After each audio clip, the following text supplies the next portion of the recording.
Hey guys, welcome back to weekly updates. तो weekly update थोड़े से डिलेड हैं लेकिन आए नहीं, ऐसा हो नहीं सकता। तो लास्ट वीक के अंदर जो भी इंपॉर्टेंट न्यूज़ और इवेंट्स हुए थे उस सब का रिकैप जो है आज की वीडियो में आपको मैं देने की कोशिश करूंगा।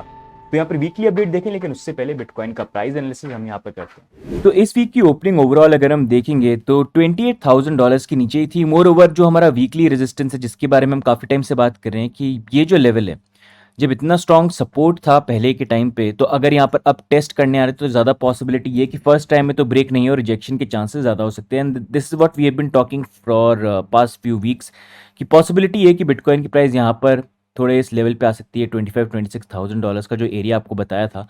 एंड उस अकॉर्डिंग करंटली अगर हम देखेंगे तो बिटकॉइन की प्राइस इसी बॉक्स के लेवल पे यहाँ पर आ गई है। ये बॉक्स का लेवल इंपॉर्टेंट इसलिए भी है क्योंकि यहाँ पर 200 वीकली मूविंग एवरेज है। ये मूविंग एवरेज जो लास्ट टाइम जब ब्रेक हुआ था तो it almost took bitcoin almost approximately 1 year वापस इसके ऊपर आने के लिए। तो अगर फिर से हम इसके नीचे चले गए तो वो थोड़ा सा अच्छा यहाँ पर नहीं होगा, जहाँ पर अभी तो करंटली हम हैंग कर रहे हैं। वी नीड टू सी कि क्या यहाँ पर कोई बाउंस आता है कि नहीं आता, जिसकी पॉसिबिलिटी अभी इतनी है नहीं। मूवमेंट वाइज अगर थोड़ा सा बात करेंगे कि किस तरह का मूवमेंट हो सकता है, तो पॉसिबली जो मूवमेंट हो सकता है, this is what I am expecting कि थोड़ा इस तरह से पॉसिबली मूवमेंट है और फिर इसके बाद फिर यहाँ पर रिजेक्शन आने के बाद फिर से प्राइस इस लेवल पर टेस्ट करना है। और तब थोड़ा सा अगर ये मूवमेंट होता है तो उसका नया evaluation I share based on few factors. तो ये अभी करंट सिनेरियो है। अब अगर यहाँ पर कुछ पॉजिटिव मूवमेंट हो रहा है कि अगर ये बात करें कि यहाँ से अगर पॉजिटिव ब्रेक होना है तो उसके लिए कौन सा लेवल होना चाहिए, तो वो है कि डेली में एटलीस्ट 29 के ऊपर क्लोज हो। फिर उसके ऊपर और भी लेवल्स हैं जो काफ़ी इंपॉर्टेंट है। मीन तो 30,000 वाला यहाँ पर हो जाता है, लेकिन सबसे पहले अगर कुछ पॉजिटिव होना है तो ये है कि वॉल्यूम ब्रेकआउट जो आता है उसमें डेली या वीकली में एटलीस्ट हम $29,000 के ऊपर क्लोज हो, तो वो थोड़ा बेटर जो है यहाँ पर रहेगा। उससे नीचे जो भी बाउंसेस आते हैं वहाँ पर थोड़ा केयरफुल रहना, क्योंकि रिजेक्शन के चांसेस ज़्यादा हो सकते हैं। दूसरा एक चीज़ ये भी है कि अगर आप फंडिंग रेट को देखोगे, जबकि मूवमेंट थोड़ा नीचे की तरफ है, फंडिंग रेट अभी भी देखोगे तो इट्स क्वाइट पॉजिटिव, जो थोड़ा सा अलार्मिंग बन जाता है and in a way indicate करता है कि अभी भी मार्केट में उस तरह का पैनिक नहीं है, तो और डाउनवर्ड जाने की पॉसिबिलिटी हो सकती है। ऑल्दो फंडिंग रेट जो एवरी 4 आवर्स चेंज होती रहती है, तो अगर ये नेगेटिव हो जाती है हर प्लेटफॉर्म पर तो थोड़ा बेटर रहेगा। लेकिन अगर ऐसे ही रहती है और प्राइस इसी तरह से रही यहाँ पर, तो फिर डाउन साइड की पॉसिबिलिटी जो है वो काफ़ी ज़्यादा, जैसे मैं बात कर रहा हूँ कि something like this. So this is what I am expecting, but no कि हो सकता है ऐसा भी नहीं हो सकता है कि प्राइस जो है उसमें वॉल्यूम आ जाए फिर 29 की तरफ चले जाए। अगर वो होता है तो फिर ये चीज़ थोड़ी सी इनवैलिडेट हो सकती है। बट लेट्स सी किस तरह का प्राइस मूवमेंट जो है हमको इस वीक के अंदर देखने को मिलता है। अब नेक्स्ट मूविंग ऑन इस वीक की इंपॉर्टेंट न्यूज़ और इवेंट्स को अगर हम देखेंगे तो यहाँ पर बाइनेंस और वजीरेक्स के बीच में जो ड्रामा चल रहा है वो और ज़्यादा यहाँ पर एस्केलेट हो गया। अगर आपको नहीं पता है कि बाइनेंस और वजीरेक्स के बीच में चल क्या रहा है, तो हमने प्रीवियसली कुछ वीडियोस यहाँ पर बना रखे हैं और कंसर्न्स भी हमने रेज करे थे, तो उन वीडियोस को आप डेफिनेटली चेकआउट कर सकते हैं। लेकिन मोटा मोटा एक चीज़ ये बताए कि एक टाइम पे न्यूज़ ये थी कि बाइनेंस ने वजीरेक्स को एक्वायर किया, लेकिन उसके बाद से अगर आप देखेंगे ईडी का केस हुआ था वजीरेक्स के ऊपर, और अब कहीं ना कहीं बाइनेंस ने ये बोलना चालू कर दिया कि हम वजीरेक्स से हमारा कुछ लेना देना यहाँ पर नहीं है। जेनमाई लैब्स वाले देखते हैं, जेनमाई लैब्स वाले बोल रहे हैं कि नहीं नहीं, वजीरेक्स ही यहाँ पर एक तरह से उन्होंने एक्वायर कर रखा है तो वो यहाँ पर हैंडल करेंगे। यानी ड्रामा यहाँ पर चल रहा है। लेकिन पूरी इस चीज के अंदर सबसे बड़ा एक कंसर्न ये बन रहा है कि जब ये एक्चुअली में डील हुई थी बाइनेंस और वजीरेक्स के बीच में, किसी ने कभी ये नहीं बताया कि यहाँ पर वजीरेक्स को कितने अमाउंट के अंदर एक्वायर किया गया, क्या टर्म्स एंड कंडीशंस थी, क्या चीज थी, उसके ऊपर अभी भी लेके क्लैरिटी नहीं है। क्योंकि जब भी आंसर ये देते हैं इतना कॉम्प्लिकेटेड आंसर लेते हैं कि हर कोई जो है और ज्यादा यहाँ पर कंफ्यूज हो जाए। वो एक चीज है जो लॉन्ग ड्यू है एंड इट इज रिक्वायर्ड कि बाइनेंस या वजीरेक्स दोनों के दोनों they come forward and they give answers. क्योंकि यहाँ पर मेन प्रॉब्लम यहाँ पर हो ये रही है कि बाइनेंस ने अब नेक्स्ट मूव जो लिए वो ये है कि उन्होंने WRX टोकन के पेयर्स को डीलिस्ट करना यहाँ पर चालू कर दिया है। साथ में एक और बड़ा कंसर्न ये बन जाता है कि उन्होंने WRX टोकन को इनोवेशन जोन के अंदर मूव कर दिया। इसका मतलब ये कि अगर इनोवेशन जोन में कोई टोकन है तो उसकी पॉसिबिलिटी हो सकती है आने वाले टाइम पे वो डीलिस्ट हो जाए, अगर उसके ऊपर कोई डेवलपमेंट यहाँ पर नहीं हो रहा है। अब WRX टोकन को लेके काफी कंसर्न ये बन रहा है कि भाई कौन हैंडल करता है, वजीरेक्स वाले या जेनमाई लैब्स वाले करते हैं या बाइनेंस करता है। वजीरेक्स वालों का या जेनमाई लैब्स वालों का तो ये बोलना है कि उसका IO भी बाइनेंस ने किया था और टोकन कंट्रोल भी जो है वो यहाँ पर बाइनेंस करता था। लेकिन एक उससे बहुत बड़ा क्वेश्चन ये बन जाता है कि अगर बाइनेंस हैंडल कर रहा था तो जेनमाई लैब्स वाले इतना ज्यादा WRX टोकन को, जब वो अच्छे प्राइस राइज कर रहा था, इतना ज्यादा उसको प्रमोट क्यों कर रहे थे? अब सबके सब उससे दूर भाग रहे हैं। तब दोनों की लड़ाई के बीच में जो भी यहाँ पर रिस्पॉन्सिबल हो, गलती तो दोनों की है, क्योंकि डील जो है दोनों ने मिलकर साथ में करी है, ताली एक हाथ से तो बचती नहीं है। तो दोनों के दोनों यहाँ पर रिस्पॉन्सिबल हैं एंड उन्हीं को आगे आके यहाँ पर आंसर देना पड़ेगा। क्योंकि अगर ऐसा हुआ और WRX टोकन आने वाले टाइम पे इनोवेशन जोन से डिलिस्ट हो जाता है बाइनेंस से, तो हमको खुद पता है कोई भी टोकन जब बाइनेंस पे डिलिस्ट होता है उसकी प्राइस के साथ यहाँ पर होता क्या है। तो जब एक्सेसिव तरीके से इसको शिल किया गया था, जब everybody was talking about it, तब तो सब कुछ सही था। लेकिन अब जब ये सिचुएशन यहाँ पर आ गई है तो दोनों के दोनों जो फाउंडर्स है एक दूसरे से पीछे छुड़ाने के पीछे यहाँ पर लगे हुए हैं। That's not a good thing. And इसलिए आई थिंक दोनों फाउंडर्स को भी एक्सचेंज फाउंडर्स को भी या टीम को यहाँ पर रिस्पॉन्सिबिलिटी लेनी चाहिए एंड उनकी रिस्पॉन्सिबिलिटी बनती है कि इस चीज़ को लेके वो आगे आके आंसर दें, क्योंकि बहुत सारे लोग हैं जो WRX टोकन को यहाँ पर होल्ड करते हैं। बाकी इस चीज़ को लेके आगे हम देखते हैं कि चीज़ें किस तरह से अनफोल्ड होती है, क्योंकि अभी भी कोई क्लैरिटी नहीं है। एंड सबसे बड़ी मेन प्रॉब्लम ये है कि जब भी कोई भी चीज़ होती है इंडिया के क्रिप्टो स्पेस के अंदर, जब तक सारे इन्फ्लुएंसर, सारी पब्लिक पीछे नहीं पड़े और आंसर नहीं मांगे, जवाब नहीं देते। जब पीछे पड़ो तब जाके जवाब देते हैं, और वो भी इतना लिमिटेड कि उसमें एक आंसर मिलेगा तो 10 क्वेश्चन और आपके यहाँ पर बन जाते हैं। बट आई होप आने वाले टाइम पे या ये वीडियो देखने के बाद WRX टोकन को लेके बाइनेंस या फिर WZirX की तरफ से भी कोई क्लैरिटी आई, क्योंकि अगर नहीं आई और ऐसी चीज़ें चुप चुप रहीं और बाइनेंस ने कहीं डीलिस्ट कर दिया तो it can become a big problem. लेकिन अगर इस चीज़ के ऊपर आवाज़ रेज करी तो हो सकता है कहीं ना कहीं उनको ये रिस्पॉन्सिबिलिटी फील हो, चाहे फिर वो बाइनेंस हो या WZirX वाले ZenMai वाले हो, कि भाई नहीं, टोकन को सर्वाइव करना हमारे लिए इंपॉर्टेंट है और वो उसको किसी तरह से यहाँ पर फिक्स करे। क्योंकि न्यूज़ पे यहाँ पर ये भी है, WZirX का ये बोलना है कि लास्ट 5 जो यहाँ पर WRX टोकन के बर्न होने थे वो भी बाइनेंस को करने थे और उन्होंने यहाँ पर किए नहीं, तो कुछ क्लैरिटी नहीं है। तो इसलिए इट्स इंपॉर्टेंट कि इसके बारे में और बात हो और होपफुली कुछ फिक्स जो है यहाँ पर है। बाकी इस चीज़ के बारे में what are your view points, do let me know in the comments. बाकी अब यहाँ पर बाइनेंस की बात करिए तो बाइनेंस ने यहाँ पर कनाडा मार्केट को क्विट कर दिया, जहाँ पर उन्होंने बोलना ये है कि नए रेगुलेशन जो स्टेबल कॉइन को लेके यहाँ पर आ रहे हैं, तो उस कारण से अभी हम बाइनेंस को यहाँ पर रन नहीं करना चाहते कनाडा के अंदर, लेकिन हम कंटिन्यूसली रेगुलेटर्स के साथ will be in touch and उनसे बात करते रहेंगे एंड पॉसिबली जब आगे और क्लैरिटी मिलेगी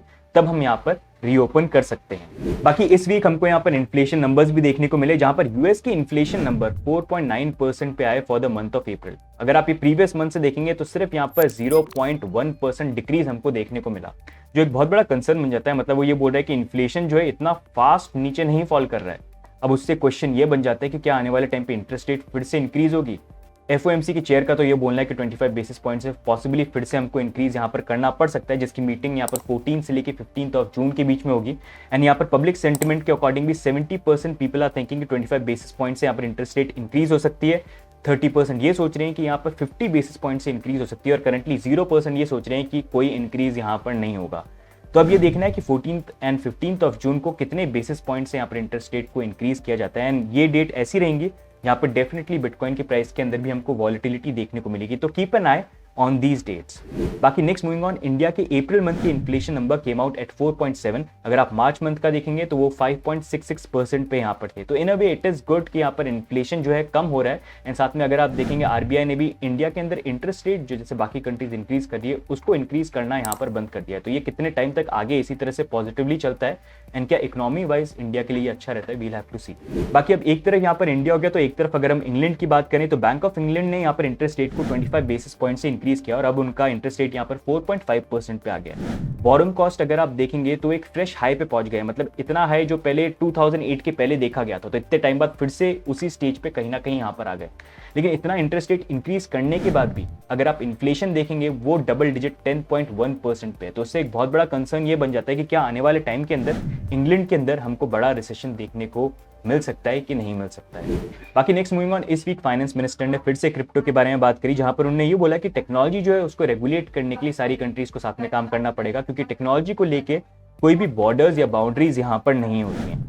One country taking any kind of step is going to be most ineffective because you are people who know how technology plays out. It doesn't care for any boundaries or borders.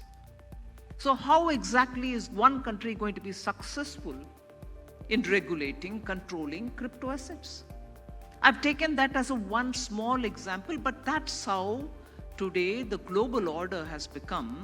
साथ में उन्होंने ये भी चीज बोला कि crypto as a technology is good, लेकिन crypto as a currency that's not good. Currency एक ऐसी चीज है जो गवर्नमेंट या फिर सेंट्रल बैंक जो वही यहाँ पर इशू कर सकते हैं। अगर आप करेंसी वाइज भी देखोगे तो FTX के बारे में उन्होंने बोला कि आप देख सकते हो FTX को ब्लेम करते हो कि कैसे उसका डिजास्टर यहाँ पर हुआ और उसका कितना स्पिल ओवर इफेक्ट जो है वो ऑल ओवर द वर्ल्ड हमको यहाँ पर देखने को मिला है। So we are not against the technology, but on the currency we think it has to be driven by either the government or the central bank. Otherwise it's no currency. It can be like those which have collapsed, causing huge spillover effects all over the world, FTX, after which many countries are sitting up and saying, oh right, we have to regulate. Till then it was all left for free for everyone to play havoc.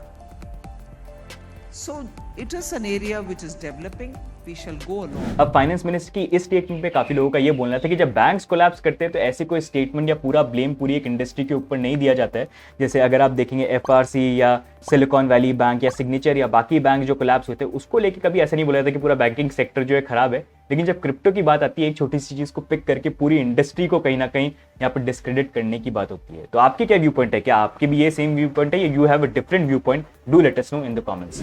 बाकी last week हमको यहाँ पर bitcoin के network के अंदर भी congestion देखने को मिला, जहां पर 400,000 अनकंफर्म ट्रांजैक्शन यहाँ पर पेंडिंग थे। इसका मेन रीजन था recent adoption of ordinals and BRC20 token, जहां पर काफी सारे टोकन्स वगैरह लोग यहाँ पर मिंट कर रहे हैं और उनको ट्रेड करने की कोशिश कर रहे हैं, जिसके कारण बहुत सारे ट्रांजैक्शन यहाँ पर बिटकॉइन की ब्लॉकचेन के ऊपर हो रहे हैं। लेकिन क्योंकि बिटकॉइन की ब्लॉक साइज लिमिटेड है तो उसके कारण थोड़ा सा यहाँ पर कंजेशन हमको नेटवर्क पे देखने को मिला। लेकिन ऑन द अदर साइड काफी लोगों का यहाँ पर ये बोलना है कि बिटकॉइन को सिर्फ एज अ ट्रांजैक्शन लेयर की तरह यहाँ पर यूज करना चाहिए एंड ये ऑर्डिनल्स और BRC20 जो है ये इनोवेशन नहीं है, क्योंकि it is just some images and some shit coin जो लोग यहाँ पर ट्रेड करें just to make more money, और ये in a way indirectly bitcoin के नेटवर्क के ऊपर अटैक है जो यहाँ पर प्लान किया जा रहा है। अब इस चीज को लेके we'll also make a different video जो क्रिप्टो इंडिया अनकट्स पे मैं आपसे शेयर करूंगा, जहां पर मैं अपने व्यू पॉइंट्स आपसे शेयर करूंगा कि क्या इट्स पॉजिटिव नेगेटिव, तो वहां पर आप डेफिनेटली इस वीडियो को चेकआउट कर सकते हैं। बाकी नेक्स्ट मूविंग ऑन, हांगकांग भी क्रिप्टो रेगुलेशन को लेके काफी फास्ट मूव कर रहे हैं, जहां पर उनका ये बोलना है कि 1 जून से यहाँ पर क्रिप्टो एक्सचेंजेस को लेके लाइसेंसेस जो है वो इशू होने यहाँ पर चालू हो जाएंगे।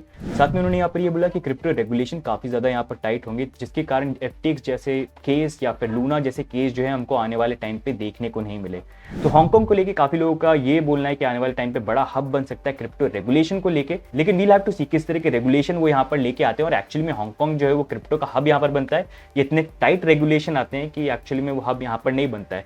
वील हैव टू सी कैसी ये चीजें जो हैं अनफोल्ड होती हैं। बाकी नेक्स्ट अगर हम यहाँ पर यूएस की बात करेंगे तो बिट्रिक्स यूएस, जिसको 1 महीने पहले SEC ने यहाँ पर अनरजिस्टर्ड टोकन्स की सेल करने के लिए चार्ज यहाँ पर किया था, तो उन्होंने यहाँ पर चैप्टर 11 बैंक्रप्सी प्रोटेक्शन को फाइल कर दिया। ये बेसिकली काफी लोगों का ये बोलना है कि उनकी तरफ से एक स्मार्ट मूव है to get out of US, क्योंकि यहाँ पर चार्जेस उनके ऊपर लग चुके हैं। लेकिन यहाँ पर बिट्रिक्स ग्लोबल जो है वो अभी भी यहाँ पर करंटली वर्क कर रहा है, तो वो यहाँ पर शटडाउन यहाँ पर हुआ नहीं। SEC के चार्जेस के अंदर उन्होंने बिट्रिक्स ग्लोबल को भी मेंशन किया है। तो देखते हैं यहाँ पर चीजें किस तरह से आगे अनफोल्ड होती हैं। पॉसिबली आई थिंक SEC चाहेंगी कि कुछ ना कुछ तो पैसे दो भाई, यहाँ सेटलमेंट करो, जैसे पोलोनिक्स और बाकी एक्सचेंज के साथ हो रहा है। इतने आसानी से ऐसे तुम्हें जाने नहीं देंगे। तो देखते हैं। तो ये हो गई गाइस इस वीक की इंपॉर्टेंट न्यूज और इवेंट्स। अब नेक्स्ट हम यहाँ पर देते हैं इस वीक के टॉप गेनर्स और टॉप लूजर्स।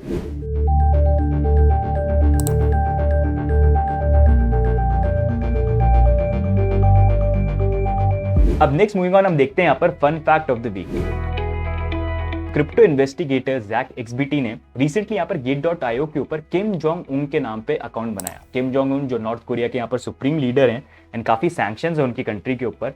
और साथ में फनी चीज ये है कि अकाउंट बनाया और उन्होंने यहाँ पर उसकी KYC भी कर ली और वो KYC वेरीफाई भी हो गई। Just to give an idea कि नॉर्मली लोग ये सोचते हैं कि अगर किसी एक्सचेंज पे KYC हो रखी है और उस अकाउंट पे किसी हैकर ने पैसे भेजे हैं तो उसको ट्रेस किया जा सकता है कि कौन उसको ओन करता है। तो उन्होंने यही आइडिया दिया कि भैया ऐसे फेक अकाउंट जो वो इजीली जब एक्सचेंज के ऊपर बन जाते हैं तो कैसे आप ट्रैक करोगे। एंड इससे एक बहुत बड़ी KYC के ऊपर भी क्वेश्चन बनता है, एक्सचेंज जो है किस तरह की KYC प्रोसीजर्स को यहाँ पर फॉलो करें और कितना वो यहाँ पर सेफ है।